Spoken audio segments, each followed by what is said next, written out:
Good morning students, Hindi class में आप सबका स्वागत है। स्टूडेंट्स, अभी तक हमने काव्य खंड की कविता पढ़ी थी एक फूल की चाह। आशा करती हूँ आपको अच्छी तरह समझ में आ गई होगी। आपने उसके सभी प्रश्न उत्तर भी अपनी नोट में कर लिए होंगे। आज हम नया पाठ प्रारंभ करने जा रहे हैं और ये भी है स्पर्श का गद्य में तुम कब जाओगे अतिथि, जिसके लेखक हैं शरद जोशी जी। सबसे पहले पाठ पढ़ने से पहले पाठ में क्या है, हम उनके जो शरद जोशी जी हैं उनका जीवन परिचय समझ लेते हैं कि अब है उनका जन्म। शरद जोशी जी का जन्म 21 मई 1931 को मध्य प्रदेश में हुआ था।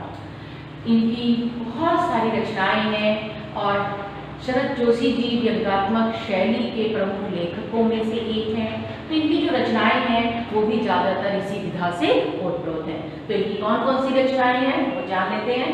इनकी प्रमुख रचनाएं हैं परिक्रमा, किसी बहाने, जीप पर सवार छिल्लियाँ, तिरस्क, राह किनारे बैठ, दूसरी सतह, प्रतिदिन। इन्होंने कुछ व्यंग्यात्मक शैली में नाटक भी लिखे हैं। उनमें प्रमुख हैं अंधों का हाथी और एक था गधा। ये दो इनके व्यंग्यात्मक नाटक हैं। इनका जो प्रमुख उपन्यास है वो है मैं केवल मैं उर्फ कमल मुख बीए। शरद जोशी जी ने व्यंग्यात्मक शैली को अपनाया है। इन्होंने जितनी भी अपनी रचनाएं लिखी है, मैंने जैसे आपको बताया, वो व्यंग्यात्मक शैली में ही है। इन्हें 1990 में पद्मश्री पुरस्कार से सम्मानित किया गया था और 1991 में इनका निधन हुआ। शरद चंद्र जोशी की क्या विशेषताएं हैं मैं वो आपको बता देती हूँ। शरद चंद्र जोशी जो है उन्होंने सबसे पहले अपनी शिक्षा प्राप्त करने के बाद सरकारी नौकरी की।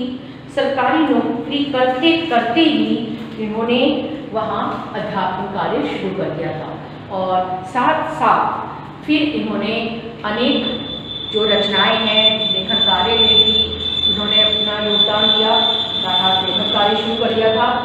सबसे इन्होंने पहले अपनी कहानियाँ लिखी थी। कहानियों से इन्होंने लेखन कार्य शुरू किया और उसके बाद फिर इन्होंने कहानियों के बाद अनेक व्यंग्यात्मक लेख लिखे। इन्होंने व्यंग लेख, व्यंग उपन्यास, व्यंग कॉलम और हास्य धारावाहिक भी लिखे हैं। साथ में उन हास्य धारावाहिकों की पटकथा, उनके संवाद शरद जोशी जी ने लिखे हैं।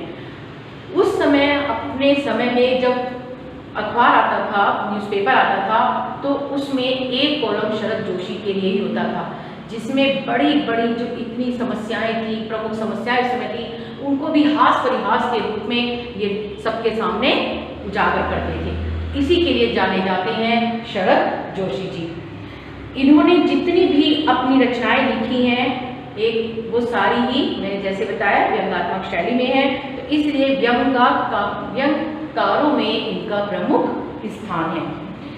इन्होंने जो इनकी भाषा है सरल है, सहज है। अपने लेखों में इन्होंने मुहावरों का बहुत अधिक प्रयोग किया है। इनकी रचनाओं में समाज में विसंगतियों का यथार्थ चित्रण मिलता है। अर्थात चाहे समाज की बात करें, धर्म की बात करें, राजनीति की बात करें, हर क्षेत्र पर इन्होंने जो भी उस समय समाज में, धर्म में, राजनीति में व्याप्त विसंगतियाँ थी उनको उजागर किया है और वो भी हास परिहास के माध्यम से। इसीलिए इनकी जितनी भी रचनाएं हैं वो बहुत अधिक, क्योंकि हंसी मजाक में है, बड़े बड़े विषयों को भी हास परिहास के माध्यम से इन्होंने उजागर किया है, उस तरह से लिखा है।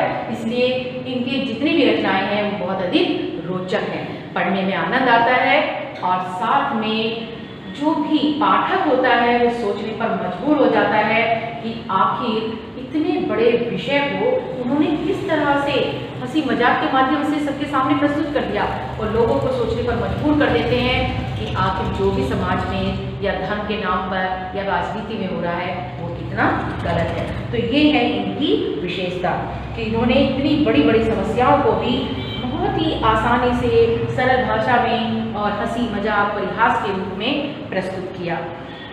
एक बार मैं आपको फिर बता देती हूँ, शरद जोशी का जन्म 21 मई 1931 मध्य प्रदेश में हुआ। इनकी प्रमुख रचनाएं परिक्रमा, किसी बहाने, जीप पर सवार, झिल्लियां त्रिशूल, राह किनारे बैठ, दूसरी सतह, प्रतिदिन। व्यंग्यात्मक नाटक है अंधों का हाथी, एक था गधा। इनका जो प्रमुख उपन्यास है वो है मैं केवल मैं उर्फ कमलमुख बीए। इनकी जो शैली है व्यंग्यात्मक शैली है, विवेचनात्मक शैली है और इन्हें 1990 में पद्मश्री पुरस्कार से सम्मानित किया गया था। 1991 में इस महापुरुष का निधन हुआ। इनकी जो रचना है, बच्चों आपको शीर्षक पढ़ के लगा होगा, तुम कब जाओगे अतिथि।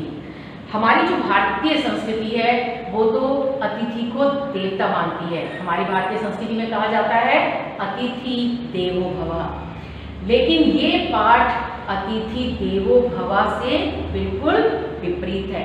इसमें तो कहा जा रहा है तुम कब जाओगे अतिथि, ये नहीं कहा जा रहा कि अतिथि तुम हमारे घर आओ क्योंकि तुम देवता समान हो। हमारे तो ये कहते थे अतिथि देवता होता है, जब हमारे घर आता है तो हमें ऐसा लगता है कि देवता हमारे घर आए हैं।